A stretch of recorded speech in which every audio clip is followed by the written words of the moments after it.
Aujourd'hui sort l'ouvrage Les Fossoyeurs, dans lequel l'auteur Victor Castanet décrit, suite à une enquête menée durant 3 ans, la maltraitance organisée dans les EHPAD privés lucratifs du groupe français Orpea, leader mondial sur le marché. Ce secteur est particulièrement marqué par des dérives lucratives, sous-effectifs constants, dépenses réduites et en conséquence une souffrance au travail du personnel soignant et accompagnant qui se répercute sur les personnes âgées comme sur les familles. Cette étude n'est pas la première à dénoncer la marchandisation de la fin de vie. Et à quel prix, mes chers collègues? Notre groupe le pointe depuis longtemps. Par conséquent, monsieur le ministre, comptez-vous assurer un véritable contrôle pour empêcher que ce type de dérive ne se reproduise, en particulier dans ces établissements privés lucratifs, et dans quel délai?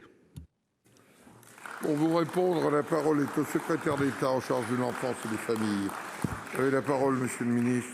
Merci, monsieur le président, mesdames les sénatrices, messieurs les sénateurs. Monsieur le sénateur, deux propos liminaires, si vous m'y autorisez. D'une part, excusez Brigitte Bourguignon, qui aurait pu vous répondre également, mais vous savez qu'elle a contracté le Covid et ne peut donc être présente. Et puis ensuite, une pensée tout ému que vous partagez, je pense, pour les résidents et les familles qui ont pu subir les violences qui sont décrites dans l'ouvrage que vous avez mentionné, que rien ne peut justifier si de tels faits sont avérés. Ils sont bien sûr extrêmement graves et l'ensemble du gouvernement et je pense des parlementaires sur ces bancs les condamnent fermement.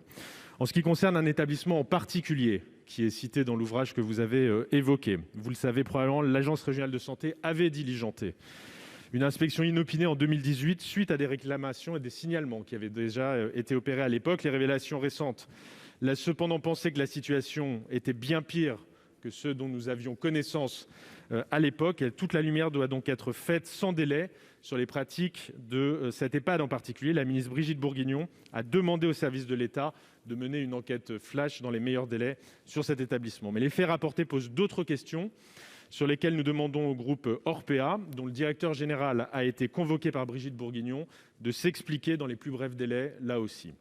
Au-delà de cette situation particulière, je rappelle que pour soutenir l'ensemble des soignants et des professionnels des établissements accueillant des personnes âgées, le gouvernement avait agi dès le début du quinquennat. Dès 2018, nous avons installé une commission nationale pour la lutte contre la maltraitance et la promotion de la bientraitance qui rassemblait de nombreux experts. Elle a remis ses travaux au gouvernement l'année dernière, permettant d'aboutir à une définition de la maltraitance plus précise et transversale aux âges, à l'autonomie et au handicap. Elle existait peut-être avant, madame la sénatrice, mais toujours est-il que cette définition de la maltraitance est désormais inscrite dans la loi, dans le cadre du projet de loi sur l'enfance qui a été adopté hier. Et puis par ailleurs, l'État s'est fortement engagé en faveur des EHPAD, d'une part pour moderniser un certain nombre d'entre eux avec un investissement de plus de 2 milliards d'euros, et puis surtout pour renforcer la présence de soignants dans les établissements, avec notamment 10 000 soignants supplémentaires d'ici à 5 ans, qui s'additionnent aux 10 000 qui avaient déjà été recrutés en 2017.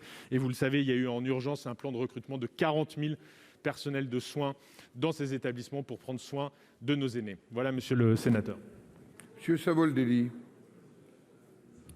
Oui, vous nous dites, monsieur le ministre, rien ne peut justifier. Mais vous faites quoi? Vous faites quoi concrètement? On vous parle d'un problème systémique, ça révèle une crise du libéralisme. Vous apportez des réponses ponctuelles. Il a fallu qu'il y ait une crise d'une telle ampleur pour redonner quelques moyens aux EHPAD, tout comme aujourd'hui vous réagissez à l'actualité d'une enquête. Nous connaissons la détresse des personnels confrontés à des dilemmes éthiques inhumains, entre rester dans un secteur en manque de moyens constants pour prodiguer des soins décents ou bien le quitter alors même qu'on manque de professionnels dans ces métiers. Le business, tout est rationalisé, jusqu'au rationnement des couches et des biscottes, alors que des maisons de retraite sont rachetées par des multinationales et des fonds d'investissement. Le tout avec de l'argent public, et vous n'en avez pas dit un seul mot. L'une des grandes promesses d'Emmanuel Macron était de faire une loi structurante sur le grand âge. Elle n'a jamais vu le jour. Alors il nous faut un véritable service public du grand âge. Les EHPAD dépendant des groupes privés qui se sont rués vers l'or gris aux dépens de la qualité de vie de leurs patients doivent être mis sous tutelle, monsieur le ministre. L'État ne doit plus laisser faire, car les personnes âgées ne sont pas des marchandises. Le grand âge doit sortir du marché.